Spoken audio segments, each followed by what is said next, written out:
This summer, soccer is here, and so are the watch parties.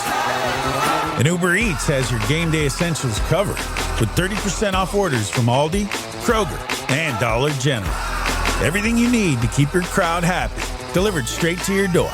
Chips, dips, fresh ingredients, and more. Order in so you can lock in for the games. 30% off your grocery order, only on Uber Eats for a limited time. This episode is brought to you by Tidy Cats, here to level up your litter game with their new Performance Plus lineup. Your home is your happy place, your cats, VIPs. So when it comes to the litter box, excellence isn't optional. Choose from products that specialize in max power clumping, low tracking, or odor fighting so advanced, stink won't see it coming. Tidy Cats Performance Plus. Mission mighty, keep it tidy. Shop now at tidycats.com. Hey, it's Maria, and welcome to the Maria Liberati Show, your weekly escape into the flavor, stories, and simple joys of the Italian lifestyle. This is where we slow down, gather around the table, and remember what really matters. So wherever you are, in the kitchen, on a walk, or easing into your day, I'm grateful you're here. Let's begin. And my special guest today is Oscar Trelles. He helps people that are going through burnout and high extreme stress. He's also an author. And, summer is here, and he's going to kind of help us get through it without making it a whole long, kind of drawn out project, just some simple ways to get through it. Oscar, thanks so much for being here. Thank you for having me, Maria. Great.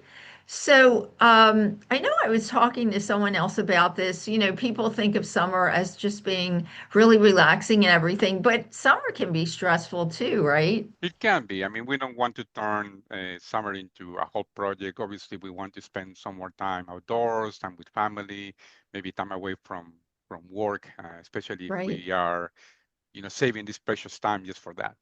Right. And I think that summer's probably the best time to take advantage of to do that, right? Because you have the usually good weather and kind of a relaxed feel. Is that right? Is summer best time of the year to try to do that? Slow Or down? if you don't, you go find it, right? Like Yes, you go go find somewhere it. else.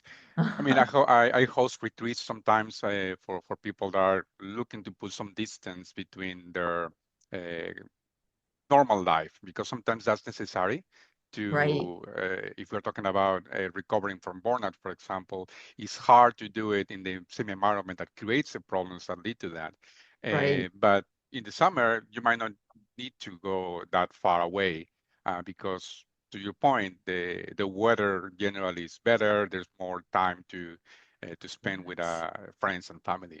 Uh-huh. So what are some simple tips you can give us to kind of cope with if we have stress, or as sort of as doing some self-improvement, but not making it into a long drawn out project, just simple ways to do that. Yeah, I mean, I think naturally people know what's better, what's something they could do better in their lives. The problem is that it's not always sustainable, right? So with Right. summer, we have more light in the morning, so maybe absorbing some of that before even looking at our phones. Like for Uh-huh. example, I personally leave my phone outside of my bedroom, so I Mhm. have to be drawn at least to my living room and see light through the windows before I look at my phone.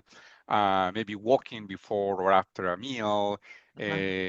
The summer is also a little bit warmer, so we are more naturally drawn towards drinking more water and minerals. And then maybe we can spend more time having those meals with our family. Like for example, if kids are off of school, we can spend more time with them. Uh-huh. And all of this is normal, right? We're not forcing Right. anything. The challenge is how to keep some of these new habits that are easier in the summer uh, for reentry into normal life later. Right, exactly. And I would think that summer could be a time when you can like more or less connect, and connect to like more sort of play and not necessarily play, but just a relaxed feel because of just that everybody's usually in a more relaxed mood. Is that right? Right. So again, the better weather, time off of work, Uh-huh. maybe taking a vacation, all of that helps. But again, what are the minimum pieces of that rhythm that we are able to keep in the summer that we Right. can bring with us into the fall, right? So Yes. those are the things that, again, to your point about not making it into a project, right? So there are things that happen naturally, but it's more about doing it with intention, right? So if we are now going for a walk more often because the weather is nice, is thinking about what is the minimum viable rhythm that I can copy and bring into the fall. Walking, maybe not in the middle of a blizzard would be nice, but we Right. can walk when it's not just sunny, right? It's not that bad. The Right. problem is when we immediately stop doing those practices after vacation or after the summer, and we just completely lose that habit. So it's about doing these things not as a project, but intentionally, so that we remember what's the minimum viable thing that we can do upon return. What about, not everybody has not everybody can take a vacation. So what about making sort of what I call it, and they call it a staycation at your Yeah. own location if you can't, and sometimes travel can be really stressful, so that can add to the stress. But what about if somebody can't take a vacation, meaning they can't go somewhere other than their own house? Is there something they can do? Yeah, of course. I mean, you don't need to go that far to start walking, right? So after having a Right. nice meal, either by yourself or with your partner or with your family, even if you're staying home, how about just taking a walk after that? A walk after a meal actually is very good for digestion. It's very good for just feeling better and helping the body deal with the nutrition, right? Right. So, but again, the trick is not to not stop that right after the summer is over. You can still walk, maybe for 5 minutes, maybe for 10 minutes, just keeping some of that so that it's not Huh? completely lost. But yes, to your point, travel can be stressful too, especially when you have a large family and kids. My kids are a little bit older now, so they are a little bit more easy to to deal with. So Yes. it's not about just doing things because they sound great, but because they work into a rhythm without adding stress to it. Uh, Breathing consciously can also be a good tool for that. And just Uh-huh. remember to take a longer exhale whenever something is causing us anxiety. For example, breathing, which is something I teach to the people that I work with, is Huh? probably the closest we have to a manual control for our nervous system, right? It's the best way and the fastest way to access our state and to calm us down. So Huh? whenever we are feeling stressed, just remember to take a deep breath and then a long exhale to help the body feel calm and in a good. What about meditation? I know there's a lot of people that have gotten into that. Do you recommend meditation at all? Definitely. I mean, the way I teach meditation is more, I mean, I wouldn't say operational, Right. but more practical, right? I call it accessing the observer mode. So Uh-huh. it's not about the 15 minutes or the 10 minutes that you can Right. spend in the corner of your house being quiet. It's more Right. about that practice allows you to get into that state when you actually need it, right? When you Uh-huh. have a tough conversation with a colleague, Uh-huh. when you lose a client, or when somebody cuts you off in the highway when you're going on vacation, right? Right. Right. So you don't have always the choice to go into a corner and meditate, but you have the availability or the ability to go back to that state and put some distance between whatever is causing you stress potentially, and Yes. instead of reacting, having the choice for an action. Yes, yes. Oh, that's all. That's very, very good. Very good. Because not everybody has the luxury of stopping and going in a corner for 15 or 20 minutes to just stop everything and meditate.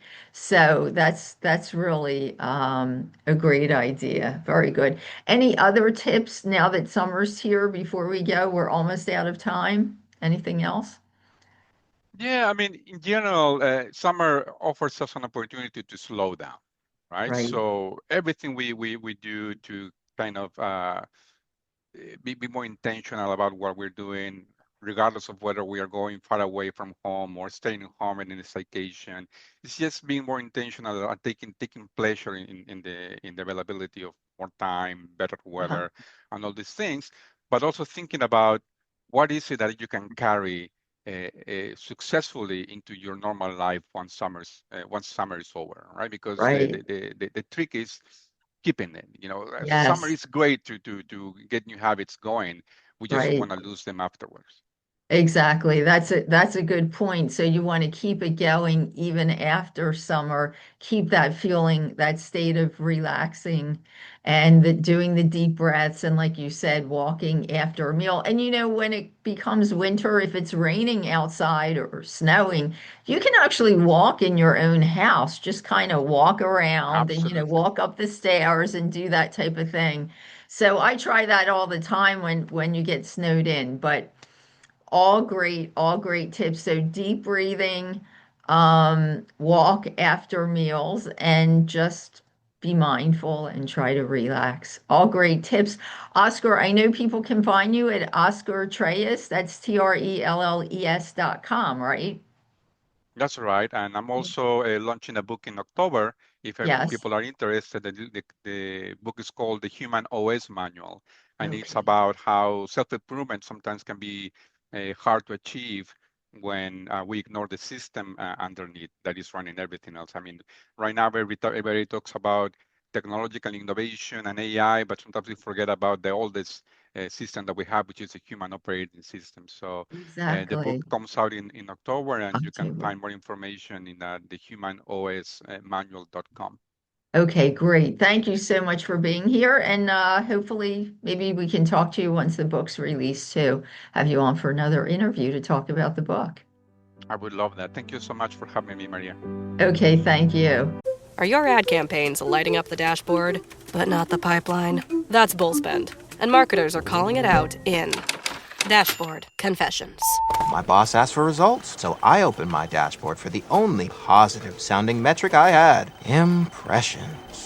Cut the bull spend. See revenue, not just reach. LinkedIn delivers the highest return on ad spend of major ad networks. Advertise on LinkedIn. Spend $250 on your first campaign and get a $250 credit. Go to linkedin.com/campaign. Terms and conditions apply. Zootopia 2 has come home to Disney Plus. Let's go! Get ready for a new case. We're gonna crack this case and prove we're the greatest partners of all time! New friends. You are Gary the Snake. And your last name? The Snake. Dream Team. New habitats. Zootopia has a secret reptile population. You can watch the record-breaking phenomenon at home. You're clearly working it. Zootopia 2, now available on Disney Plus, rated PG. And my special guest today is April Thompson. She is a forager and an author and instructor. And summer's here, so seems like it's an easier time to be able to forage, but she also does that specifically in urban areas, which I thought was surprising, and I think it'd be a great thing to learn about. April, thanks so much for being here today. Thank you for having me. Looking forward to it. Yes, so you forage actually in urban areas, is that correct?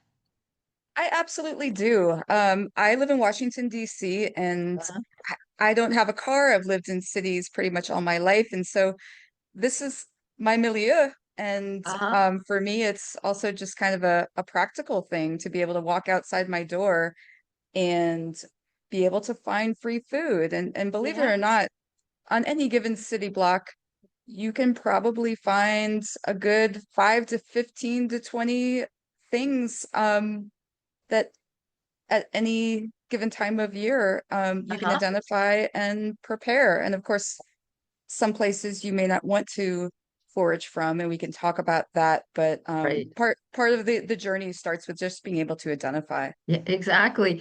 So where do you, like in a city, where do you go? Is there a specific type of area that you go to, like a park or something like that? Or, just around sidewalks or lawns, or how do you start finding?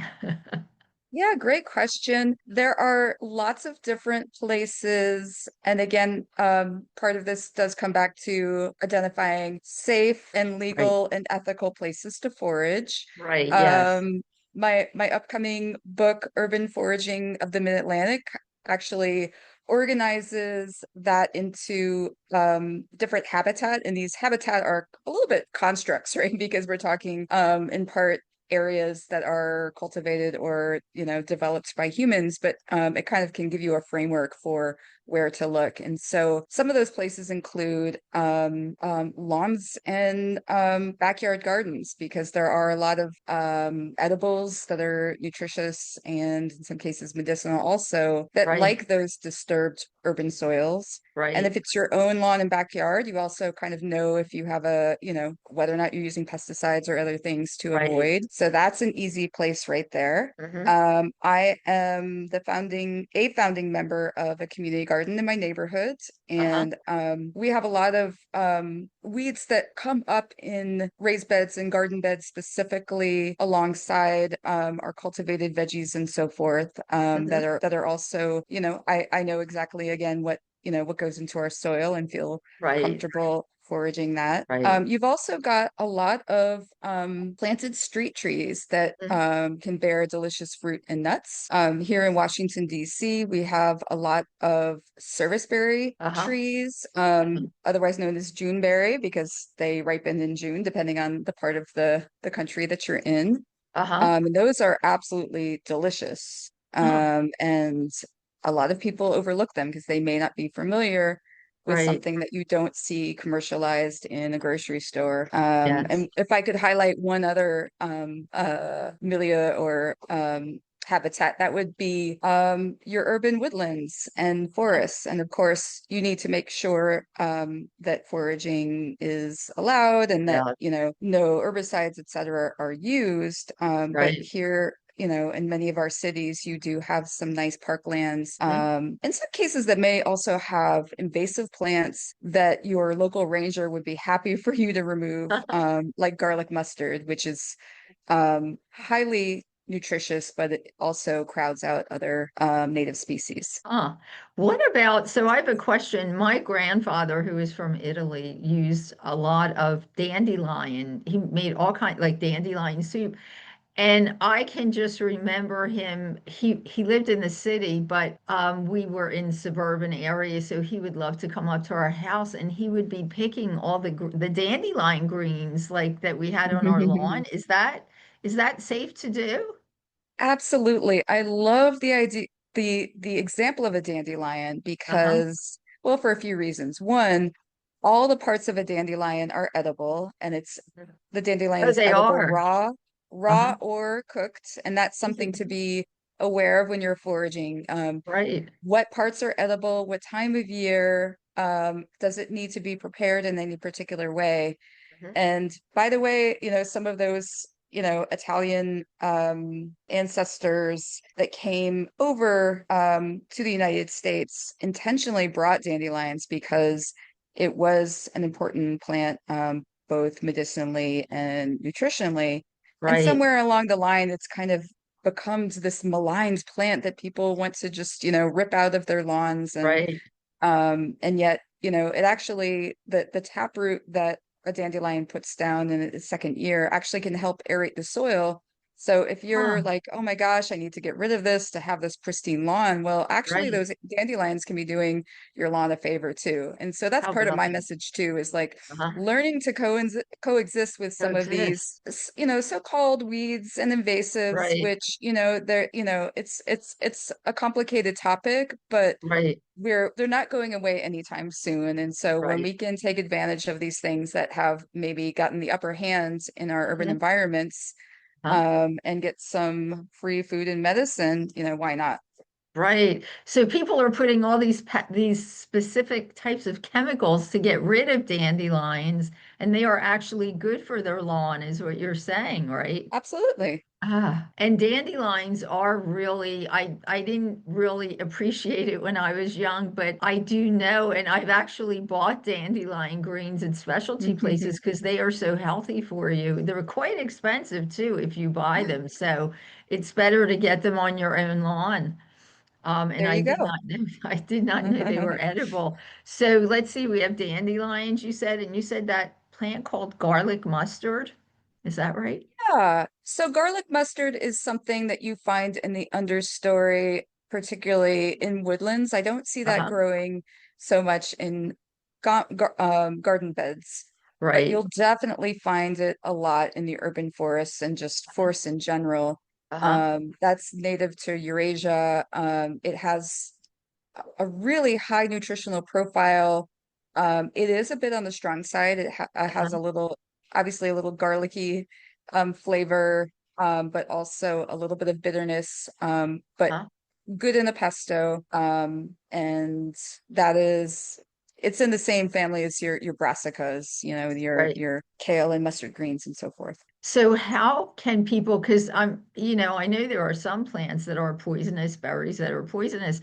So before people get started in foraging, oh, you know what else I know is a hot topic, mushrooms. People tend to forage for them, but you have to be really careful, right? And know exactly what species are okay to eat and what are not. Of course. I'm a part of the Mycological Association of Washington Uh-huh. here, and one of the running mushroom jokes is all mushrooms are edible, some are only edible once.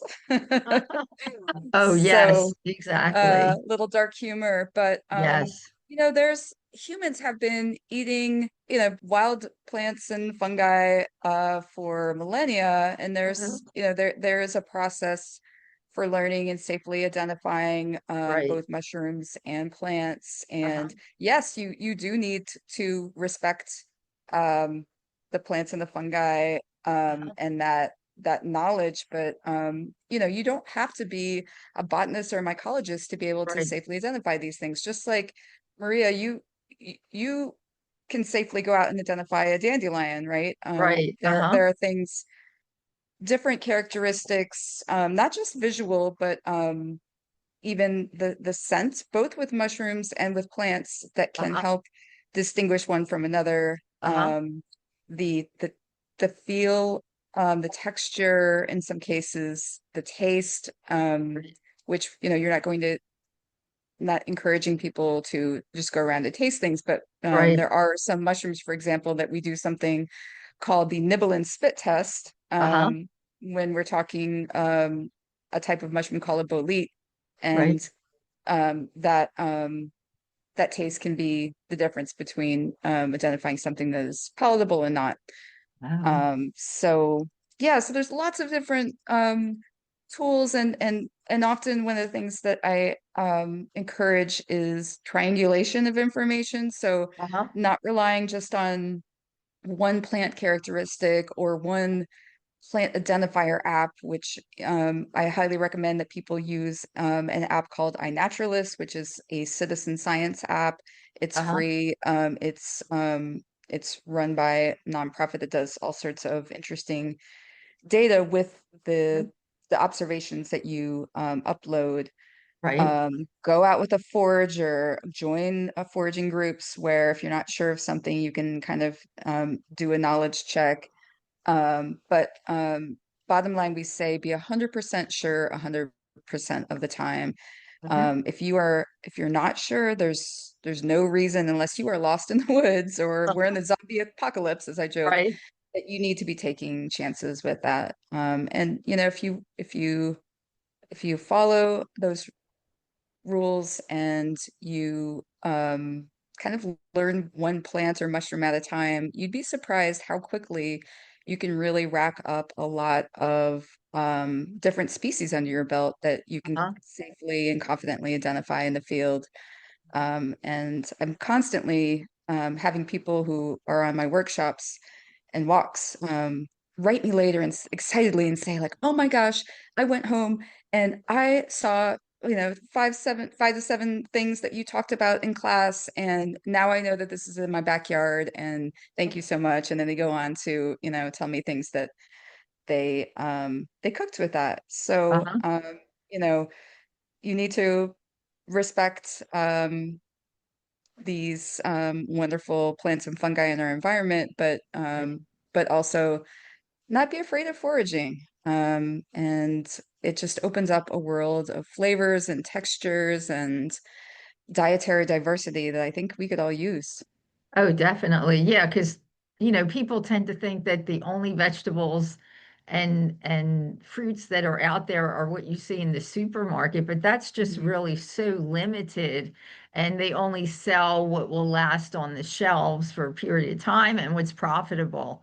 So they're not Yeah. going to sell stuff that's not profitable and may not last that long. So there's a world of vegetables and fruits out there, I think, or herbs and plants out there that are edible. But just as you said, to look through or look at iNaturalist to be sure that it's a safe plant to eat. And Well, it's a little more complicated than that. uh-huh, And I not to use those tools right, exclusively, use right, those as, one source of data, but uh-huh. they often will give you a good indication, but not a definitive Oh, not diagnosis, a as it were. definitive answer. Uh-huh. Okay. Yeah. Okay. So yeah, just do your research, but not you don't have to do overly, as if you're a botanist, just do some common sense research, I think is what you're Well, saying. and I would say there's a couple of things that are important. One is seeing if there are any poisonous or other lookalikes to be aware Right. of, and kind Oh, of yes. comparing the two or more, as the case may Hmm. be. And the other thing is what I call the tell of a plant or a mushroom.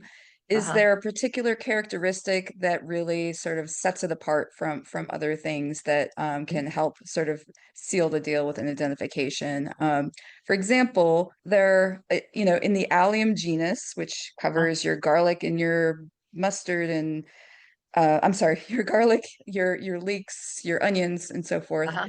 Uh, Um, Everything in that genus will smell oniony, garlicky, that sulfuric kind of uh-huh. compound Uh-huh. if you crush the leaves. Uh-huh. If you think that you have some, wild onion growing in your backyard and you do that check and you don't smell something oniony or garlicky, then you do not have the right plant. Um, Uh, there are things in the lily family that can look similar but don't have that particular aroma.